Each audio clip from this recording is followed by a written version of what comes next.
그 다음에는 매슬로우의 욕구 단계 이론이 나오는데요. 이거는 아까 성격 이론에 포함해서 같이 보시면 되겠습니다. 매슬로우의 욕구 단계 이론, 욕구 위계 이론, 욕구 계층 이론이라고도 하는데요. 인간은 스스로 개인의 목표를 추구하는데 낮은 단계의 욕구가 충족이 되면 그 윗단계의 욕구 충족을 원한다라고 하는 욕구 단계 이론입니다. 피라미드 가장 아래쪽에 있는 게 생리적 욕구고요. 생존을 위해서 본능적으로 필요한 욕구다. 식욕이나 성욕, 수면욕 같은 게 여기에 속한다라고 보시면 되고요. 그 바로 위에 2단계는 안전의 욕구고요. 생리적 욕구가 충족되면은 그 다음에 안전의 욕구를 추구한다라고 보는 부분입니다. 안전의 욕구는 정신적, 심리적, 육체적, 경제적으로 안전을 확보하고 싶은 욕구고요. 3단계는 사회적 욕구입니다. 사회적인 관계 속에서 소속감과 사랑을 느끼고 싶어하는 욕구, 소속과 사랑의 욕구고요. 네 번째로는 존경의 욕구입니다. 주변으로부터 인정과 존경을 받고자 하는 욕구로서 지위를 획득하고 싶은 부분도 여기에 포함됩니다. 존경의 욕구는 존중의 욕구라고도 하고요. 다섯 번째로는 자아 실현의 욕구가 있습니다. 매슬로우는 사람들이 가장 마지막으로 추구하는 것이 자아 실현의 욕구다라고 했는데요. 지속적인 자기 발전과 창조적인 생활을 도모하고자 하는 욕구가 가장 위에 있는 자아 실현의 욕구입니다. 생리적 욕구와 안전의 욕구는 낮은 단계의 욕구로서 외부적인 요인에 의해 충족되는 욕구라고 봤고요. 사회적 욕구, 존경의 욕구, 자아 실현의 욕구는요, 높은 단계의 욕구로서 내부적으로 충족되는 욕구로 봤습니다. 매슬로우는 낮은 수준의 욕구가 충족되어야 그 다음 수준의 욕구를 충족하고자 한다라고 봤던 것이 매슬로우의 욕구 단계 이론이고요. 하지만 사람들은 낮은 단계의 욕구가 충족되지 않았어도 바로 자아 실현의 욕구를 충족하고자 하는 사람들도 있을 거예요. 이렇게 욕구 단계를 뛰어넘는 부분에 대해서는 설명하지 못한 한계가 있습니다. 참고로 알고 계시면 되겠습니다. 경쟁 불안과 경기력 관계 이론입니다. 경쟁 불안의 밑줄, 경기력의 밑줄을 쳐주시고요. 그 옆에 불안의 해석 이론에도 밑줄을 쳐주세요. 아까 경쟁 불안이라고 하는 건 경쟁 상황에서 느끼는 불안이라고 했어요. 그러한 경쟁 불안과 경기력이 어떠한 관계가 있느냐라고 본 이론입니다. 매년 한 문제 이상은 꼭 출제되는 부분이다 보니까 명확하게 알고 계시면 되겠습니다. 1번 추동이론이고요. 추동이론은 욕구이론이라고도 합니다. 동의어 꼭 알고 계셔야 되고요. 운동 수행은 각성 수준이 강할수록 향상된다라고 본 이론입니다. 옆에 그래프 한번 보시면요. 가로축에 각성 수준이라고 되어 있고 세로축에 운동 수행이라고 되어 있는데요. 각성 수준은 긴장하거나 하는 부분으로서 불안이라고 생각하시면 되고요. 그 다음에 세로축이 운동 수행이라고 보시면 되는데요. 각성 수준이 증가할수록 운동 수행력이 증가하더라라고 보는 부분이 추동이론, 욕구이론입니다. 운동 수행이라고 하는 건 습관 곱하기 욕구라고 해서 운동이 얼마나 습관화되었는지, 숙달되었는지 여부까지 보는 부분인데요. 수행은 경기력, 습관은 기술, 욕구는 각성 또는 불안 수준을 말합니다.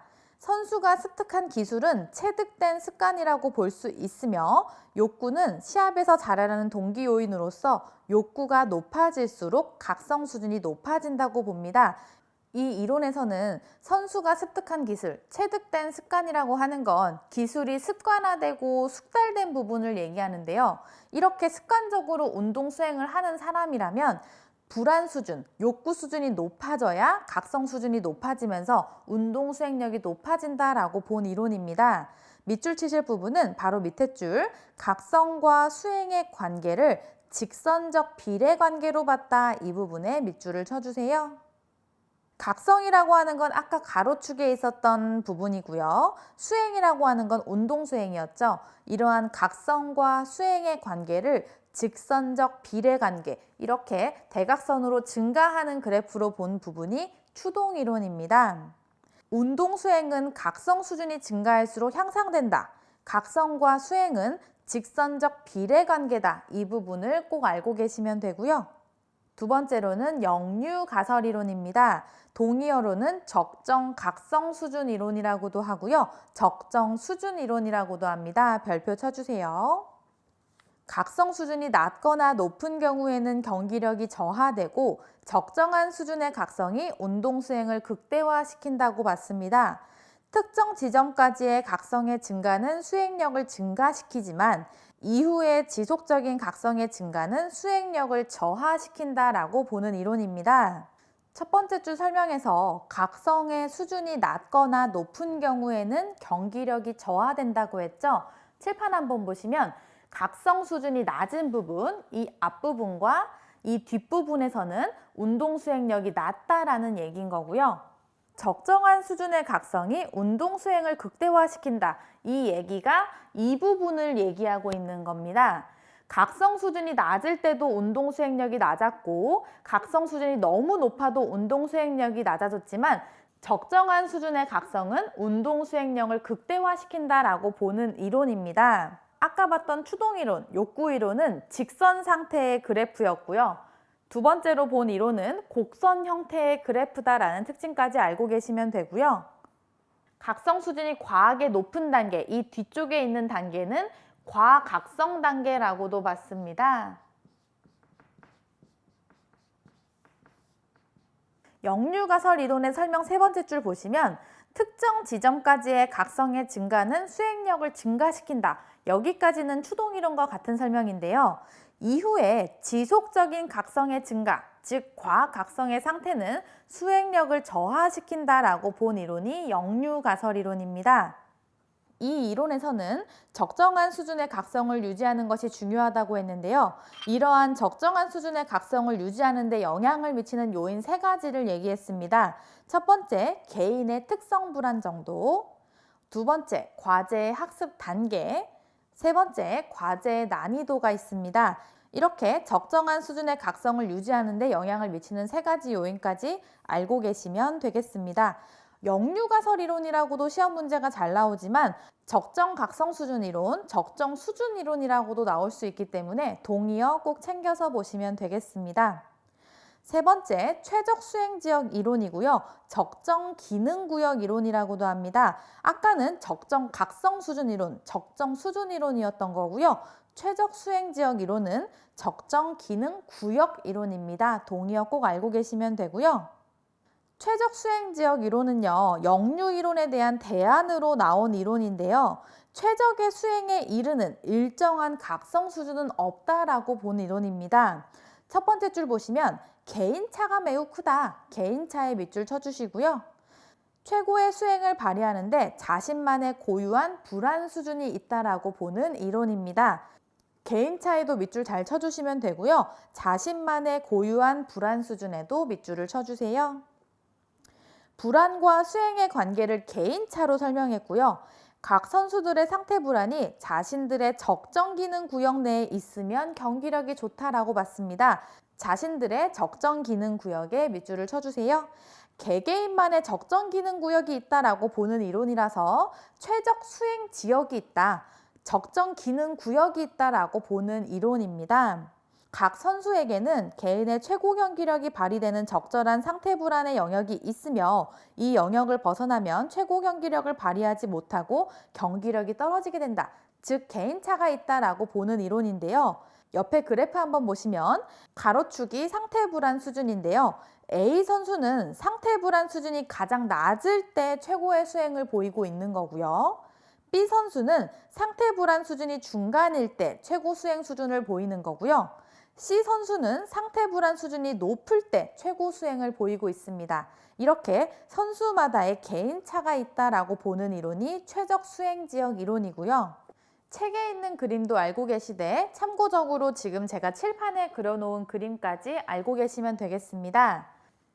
역류가설 이론과 비슷한 모양인데요. 선수마다 다르다는 부분을 표현한 겁니다. 첫 번째 그림은 A 선수에 대한 그림인 거고요. 두 번째 그림은 B 선수에 대한 그림, 세 번째 그림은 C 선수에 대한 그림이라고 보시면 됩니다. 가로축은 똑같이 각성, 불안 수준이고요. 각성 수준이 낮을 때 A 선수는 좋은 수행 능력을 발휘하고 B 선수는 중간일 때 C 선수는 불안 수준이 높을 때 높은 경기력을 발휘하더라라는 그래프로서 책에 있는 그래프와 지금 제가 칠판에 그려놓은 그래프까지 모두 다 최적 수행 지역 이론에 대한 그래프라는 거 알고 계시면 되겠습니다. 네 번째는 다차원적 이론이고요. 다차원적 불안 이론이라고도 합니다. 동의어로 다차원적 불안 이론도 적어주시고요. 불안을 다차원적으로 검사함으로써 불안과 경기력의 관계를 규명했습니다. 다차원적으로 검사했다는 건 생리적인 부분, 인지적인 부분, 행동적인 부분을 다 봤다는 건데요. 다차원적 이론은 불안은 두 개의 구성 요소로 이루어져 있다고 봤습니다. 종류로 인지적 불안과 신체적 불안이 있는데요.